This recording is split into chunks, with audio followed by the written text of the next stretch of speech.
22.4 1 নম্বর অঙ্ক।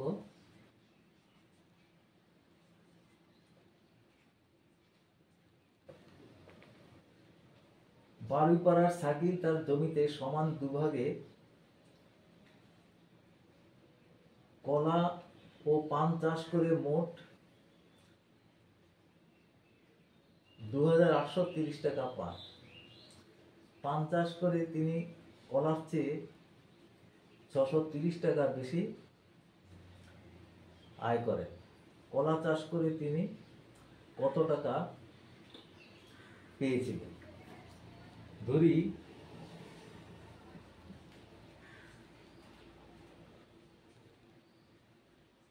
কলা চাষ করে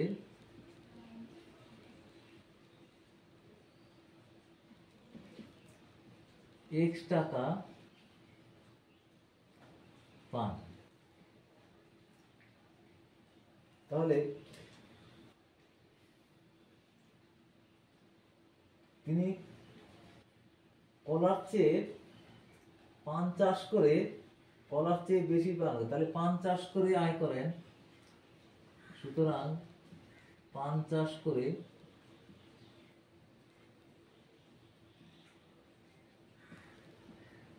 আয় করেন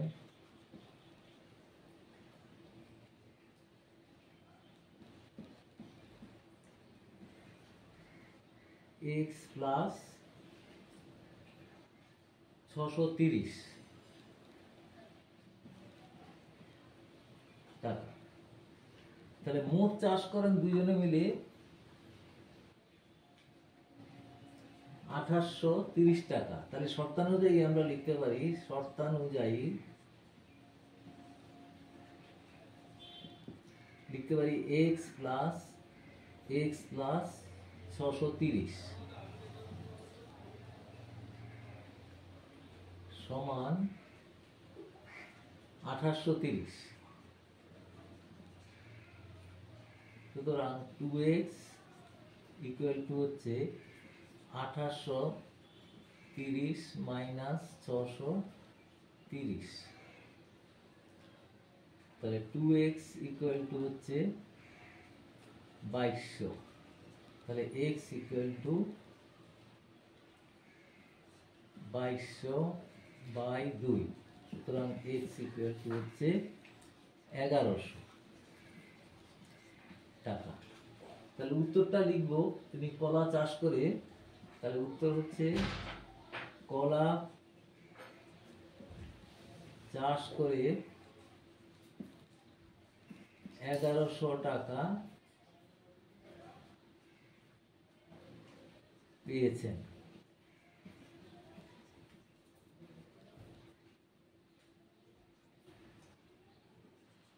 2 নম্বর,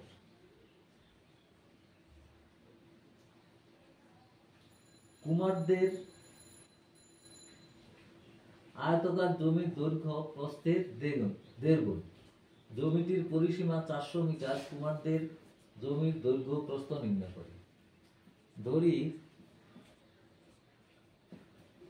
কুমারদের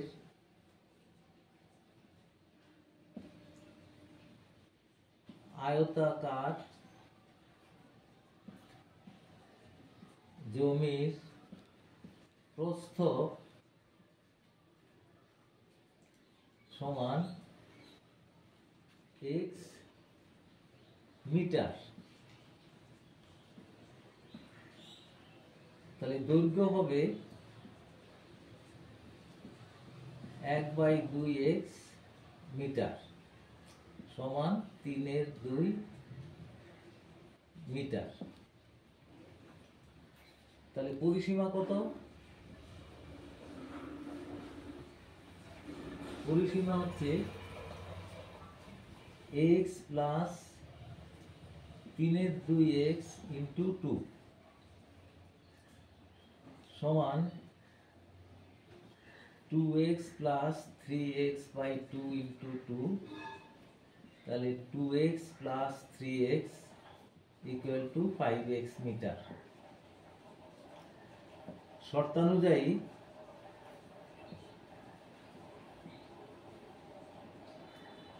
5x ইকুয়াল টু হচ্ছে 400।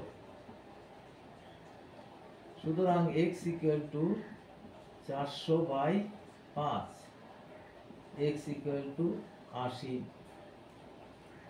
মিটার। তাহলে দৈর্ঘ্য, তাহলে প্রস্থ